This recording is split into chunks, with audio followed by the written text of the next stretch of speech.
শিল্প প্রতিষ্ঠানে গ্যাস সংকট নিয়ে আরো জানাতে গাজীপুর থেকে আমাদের সাথে যোগ দিচ্ছেন সহকর্মী আবুল হাসান। আবুল হাসান, গাজীপুরের শিল্প কারখানায় গ্যাস সংকটে কি প্রভাব পড়েছে?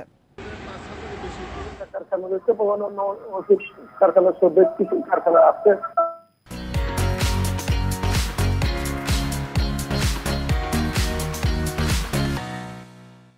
বেশিরভাগ গ্যাস নির্ভর। আমরা খুঁজে যেটি জেনেছি তৈরি পোশাক কারখানা এবং যে সিরামিক কারখানাগুলি রয়েছে সেখানে যে উৎপাদন সেটি কিন্তু অর্ধেকে নেমে এসেছে। এর কারণ হচ্ছে যে গ্যাসের সংকট। প্রতি বছর কিন্তু শীতকালীন সময় গ্যাসের চাপ অনেকটাই কমে যায় এবং তিতাস কর্তৃপক্ষ যেটি বলছেন যে তাদের যে সঞ্চালন লাইন সেই লাইনেও গ্যাসের চাপ কম রয়েছে। ফলে সেখানে 15 গ্যাস থাকার কথা প্রতিটি কারখানায়, সেখানে কিন্তু 3 থেকে 4 PSI রয়েছে বলে কারখানা মালিকরা বলছেন।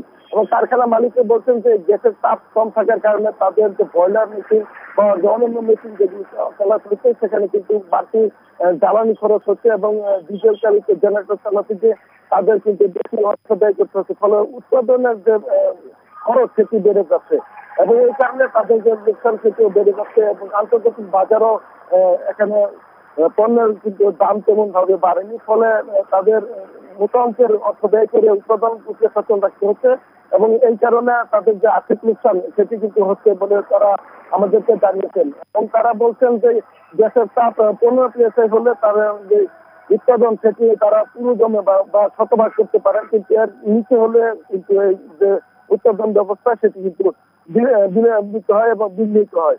আমি তিতাসের একজন কর্মকর্তার সঙ্গে কথা বলছিলাম, তিনি বলছেন যে গত কয়েকদিন ধরেই গাজীপুরে টঙ্গী সফিপুর সহ বেশ কিছু শিল্প এলাকায় গ্যাসের চাপ কম রয়েছে। তিনি বলছেন যে সঞ্চালন লাইনে একটি গ্যাসের চাপ কম রয়েছে এবং শীতকালীন একটি গ্যাসের চাপের নিচে কম থাকে। ফলে তিনি দুর্যোগের কথা স্বীকার করেছেন এবং তিনি বলছেন যে কয়েকদিনের মধ্যে তারা চেষ্টা করে যাচ্ছেন সঞ্চালন লাইনে যাতে গ্যাসের চাপ এবং সরবরাহ ঠিক থাকে সেই ব্যাপারে তারা উদ্যোগ নিয়েছেন বলে তিনি আমাদেরকে জানিয়েছেন এবং তিনি আশা করছেন যে কয়েকদিনের ভিতরে এই পরিস্থিতি কিছুটা উন্নত হবে এবং সেই লক্ষ্যে তারা কাজ করছেন বলে তিনি আমাদেরকে আশ্বস্ত করেছেন। তবে মালিকরা বলছেন যে এখন যে দেশের অবস্থা সেটি যদি উন্নতি না হয় তাহলে তাদের যে সামনে উৎপাদন প্রক্রিয়া বা বাহাদুরের যে পণ্য শিডিউল সেই ব্যবস্থা কি হুমকির মুখে পড়বে এবং সেই কারণে সরকারের কাছে তার দাবি করছেন যেন দ্রুত এই সমস্যা সমাধান করা হয়।